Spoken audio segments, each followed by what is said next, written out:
प्रेम आणि त्याग. सावी एका मध्यमवर्गीय कुटुंबातील मुलगी होती. ती हुशार, साधी आणि मनमिळाऊ होती. तिचं स्वप्न होतं की एक दिवस ती डॉक्टर बनून आपल्या आईवडिलांचं स्वप्न पूर्ण करेल. तिने मेडिकल कॉलेजमध्ये प्रवेश घेतल्यावर तिच्या आयुष्याने एक वेगळंच वळण घेतलं. कॉलेजमध्ये पहिल्याच दिवशी तिची भेट राहुलशी झाली. राहुल एका श्रीमंत घरातला खूपच देखणा आणि आत्मविश्वासू मुलगा होता. त्याच्या डोळ्यात एक वेगळीच चमक होती, जी सावीला लगेच भुरळ घालून गेली. दोघं हळूहळू एकमेकांचे चांगले मित्र बनले. राहुलला सावीचा साधेपणा, तिची शिकण्याची जिद्द आणि कष्ट करण्याची वृत्ती खूप आवडली. तो पहिल्यांदाच कोणावर इतकं मनापासून प्रेम करत होता. सावीला राहुलच्या सहवासात सुरक्षित वाटत होतं. दोघांनीही आपापल्या भावना एकमेकांसमोर व्यक्त केल्या आणि त्यांचं प्रेम फुलत गेलं. कॉलेजची 4 वर्ष कधी निघून गेली हे त्यांना कळलंच नाही. त्यांनी एकत्र अभ्यास केला, एकत्र हसले, रडले. त्यांचं एकच स्वप्न होतं, यापुढे एकत्र राहण्याचं, एकत्र आयुष्य घडवण्याचं. राहुल एक दिवस तिला घरी घेऊन गेला आणि आपल्या आईबाबांशी तिची ओळख करून दिली आणि आम्हाला लग्न करायचे आहे हे देखील सांगितले. पण राहुलच्या घरी ही गोष्ट स्वीकारली जाणं फार कठीण होतं. त्याचे वडील एक मोठे उद्योगपती, खूप कट्टर विचारांचे होते. त्यांच्या मते लग्न ही समान दर्जाच्या कुटुंबातील गोष्ट होती. सावी मध्यमवर्गीय कुटुंबातून होती आणि ती दिसायला देखील खूपच साधारण होती.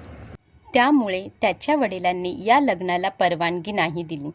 जर तुला हिच्याशी लग्न करायचं असेल तर घर सोडावं लागेल, असं त्यांनी ठणकावून सांगितलं. सावी काहीही न बोलता तेथून निघून गेली. राहुल गोंधळात पडला. त्याला सावी हवी होती, पण त्याच्या आईवडिलांशीही त्याला नातं तोडायचं नव्हतं. त्याने सावीशी बोलायचं ठरवलं आणि तिला कॉल केला. सॉरी सावी, मला माहीत आहे आपलं एकमेकांवर खूप प्रेम आहे. मला तू पण हवी आहेस आणि आईबाबा पण हवे आहेत. मी काय करू मला नाही कळत, पण आईबाबांपासून वेगळं होणं मला कठीण जाते. त्याचं हे वाक्य ऐकून सावीचं मन तुटलं. तिने डोळ्यात पाणी आणून म्हटलं, राहुल, प्रेम म्हणजे फक्त एकत्र राहणं नसतं. कधी कधी त्याग करणं हेच खरं प्रेम असतं. मी तुझं आयुष्य बिघडू देणार नाही. जा, आपल्या आईवडिलांचं मन जिंक. जर कधी त्यांना वाटलं की सावी तुझ्यासाठी योग्य आहे, तेव्हा ये. मी शेवटपर्यंत तुझी वाट पाहीन. राहुलच्या घरच्यांना आनंद झाला. आपल्या मुलाने आपलं ऐकलं. पण राहुलने ठामपणे सांगितलं, जर तुम्ही दुसऱ्या कोणाशी माझं लग्न लावायचा प्रयत्न केला तर मी माझ्या जीवाचं काहीतरी बरं वाईट करून घेईन. त्याच्या वडिलांनी ठरवलं, थोडा वेळ जाऊन देऊया. एकदा का प्रेमाचं भूत डोक्यावरून उतरलं तर याचं लग्न आपल्या घराण्याला शोभेल अशा मुलीशी लावून देऊ. इकडे सावी आपलं करिअर घडवण्यामध्ये गुंतली. ती डॉक्टरी पूर्ण करून एका सरकारी हॉस्पिटलमध्ये रुजू झाली. तिनं स्वतःला कामात झोकून दिलं, पण तिने हृदयात एक कोपरा राहुलसाठी राखून ठेवला होता. असेच 4-5 वर्ष गेली. त्यांचा एकमेकांशी काही संपर्क नव्हता, पण दोघंही एकमेकांना विसरले नव्हते. एके दिवशी सावी ज्या हॉस्पिटलमध्ये डॉक्टर होती, त्या हॉस्पिटलमध्ये एक रस्त्यावर अपघात झालेला रुग्ण दाखल झाला. खूपच गंभीर अवस्थेत. डॉक्टर सावी शस्त्रक्रिया करायला धावली. ती रुग्णाला बघून थबकली. राहुल, ती ओरडली. त्याला एका ट्रकने धडक दिली होती.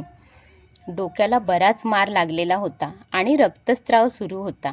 आजूबाजूच्या लोकांनी त्याला सरकारी हॉस्पिटलमध्ये भरती केले होते. सावीने त्याच्यावर शस्त्रक्रिया केली. शेवटी शस्त्रक्रिया यशस्वी झाली, पण राहुल अजून बेशुद्धच होता.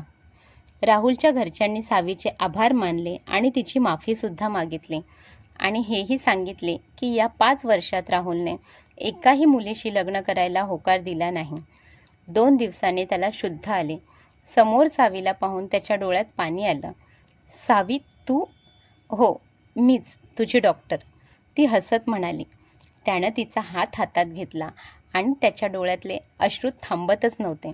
तितक्याच समोर आईबाबांना बघून राहुलने सावीचा हातात धरलेला हात सोडून दिला. राहुलची आई म्हणाली, राहुल, तुला आता सावीचा हात सोडायची काही गरज नाही. खरं तर आम्ही खूप उशीर केलाय, पण काही हरकत नाही. आपल्या कुटुंबात सावीचं स्वागत आहे. त्या दिवशीपासून राहुल आणि सावीचं प्रेम अधिकच घट्ट झालं. राहुल बरा झाल्यावर त्यांनी लग्न केलं. फार मोठं नाही, पण खूप सुंदर. नातेवाईक, मित्र, हॉस्पिटलमधील सहकारी सगळे हजर होते.